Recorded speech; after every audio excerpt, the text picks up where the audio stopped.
सच कहा है किसी ने, अगर तुम्हें अपनी कीमत पहचानी है तो अपना समय और अपनी एनर्जी उन लोगों पर कभी बर्बाद मत करना जो लोग आपकी बातों को समझ नहीं सकते, वह लोग जो आपको बकवास समझते हैं और यह तो किसी काम का नहीं, इसे क्या ही होगा, ऐसी सोच वाले लोग से दूर रहो। दोस्तों, ऐसे ही एक युवक की कहानी है जो खुद को दूसरों से कम समझता था और अपनी कीमत नहीं जानता था। आज की जो कहानी है यह आपकी जिंदगी बदलने वाली है।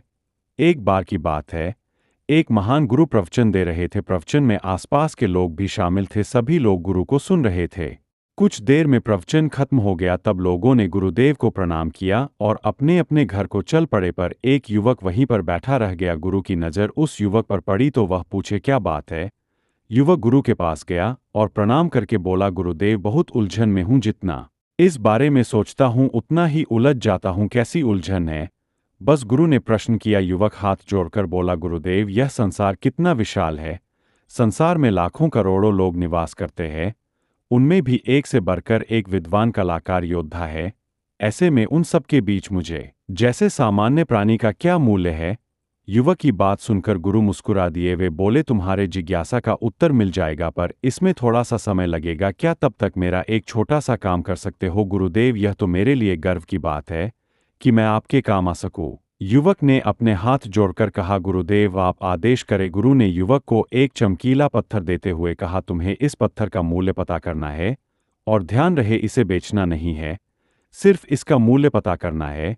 जैसी आज्ञा गुरुदेव। ऐसा कहते हुए युवक ने गुरु से वह पत्थर ले लिया। उसने उन्हें एक बार फिर प्रणाम किया और बाजार की ओर चल पड़ा। बाजार वहां से ज्यादा दूर नहीं था। युवक थोड़ी देर में वहां पहुंच गया। वह सुबह का समय था, इसलिए बाजार अभी ठीक से लगा नहीं था। वहां पर इक्का दुक्का दुकानदार ही थे। युवक का इधर उधर नजर गया। उसे एक पेड़ के नीचे एक दुकानदार नजर आया। वह आम बेच रहा था। युवक उस दुकानदार के पास पहुंचा और उसे पत्थर दिखाते हुए बोला, क्या आप इस पत्थर की कीमत बता सकते हैं?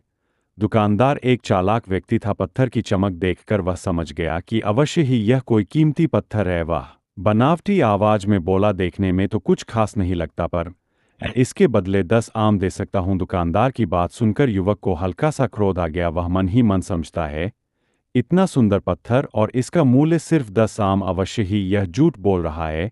युवक को चुप देखकर दुकानदार बोल उठा, क्या कहते हो, निकालूं आम? पर युवक ने दुकानदार को कोई जवाब नहीं दिया। वह चुपचाप आगे बढ़ गया। सामने एक सब्जी वाला अपनी दुकान सजा रहा था। युवक उसके पास पहुंचा और उसे पत्थर दिखाते हुए उसका मूल्य पूछा। पत्थर देखकर सब्जी वाले की आंखें खुशी से चमक उठी। वह मन ही मन सोचने लगा, यह पत्थर तो बहुत कीमती लगता है, अगर यह मुझे मिल जाए तो मज़ा ही आ जाए। क्या हुआ भाई, कहाँ खो गए? युवक ने दुकानदार की तंद्र तोड़ी। सब्जी वाला चौंकता हुआ बोला, कुछ नहीं, मैं तो बस मन ही मन इसकी कीमत की गणना कर रहा था। वैसे मैं इस पत्थर के बदले एक बोरी आलू दे सकता हूं। सब्जी वाले के चेहरे की कुटिलता देखकर युवक समझ गया कि यह दुकानदार भी मुझे मूर्ख बना रहा है।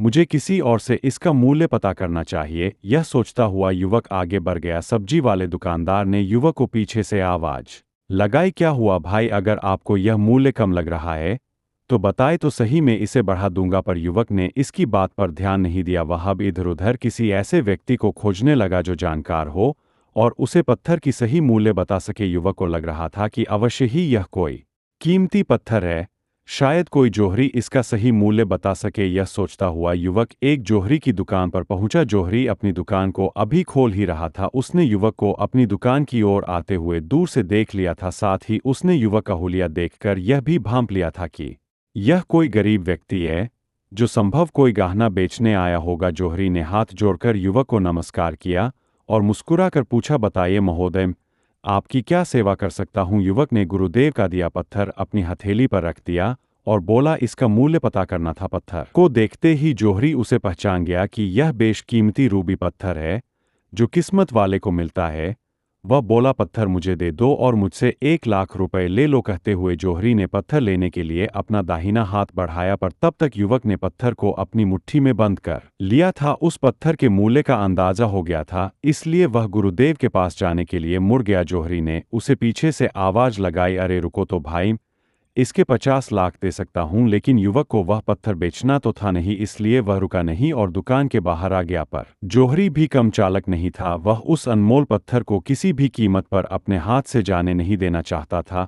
वह दौड़कर उसके आगे आ गया और हाथ जोड़कर बोला, तुम यह पत्थर मुझे दे दो, इसके बदले 1 करोड़ देने को तैयार हूं। युवक को जौहरी की बातों में अब कोई रुचि नहीं रह गई थी। वह जल्द से जल्द गुरुदेव के पास पहुंच जाना चाहता था, इसलिए तो वह रुका और ना ही उसने जौहरी की कोई बात का जवाब नहीं दिया। वह तेज तेज कदमों से गुरु के आश्रम की ओर चल पड़ा। जौहरी ने पीछे से आवाज लगाई, यह अत्यंत मूल्यवान पत्थर है, अनमोल है, तुम जितने पैसे कहोगे मैं दे दूंगा। यह सुनकर युवक परेशान हो गया। उसे लगा कहीं पत्थर के लालच में जौहरी उसे पकड़कर जबरदस्ती ना करने लगे, इसीलिए वह तेजी से आश्रम की ओर दौड़ पड़ा। युवक जब गुरु के पास पहुंचा तो वह बुरी तरह से हाफ रहा था। उसे देखकर गुरु मुस्कुरा दिए, फिर भी उन्होंने अपने चेहरे से कुछ भी जाहिर नहीं होने दिया। वे बोले, क्या बात है, तुम कुछ डरे हुए से लग रहे हो। युवक ने गुरु को प्रणाम किया और सारी बात सुनाई, साथ ही उसने वह पत्थर भी उन्हें वापस कर दिया। गुरु बोले, आम वाले ने इसका मूल्य 10 आम बताया, आलू वाले ने 1 बोरी आलू और जौहरी ने बताया कि यह अनमोल है।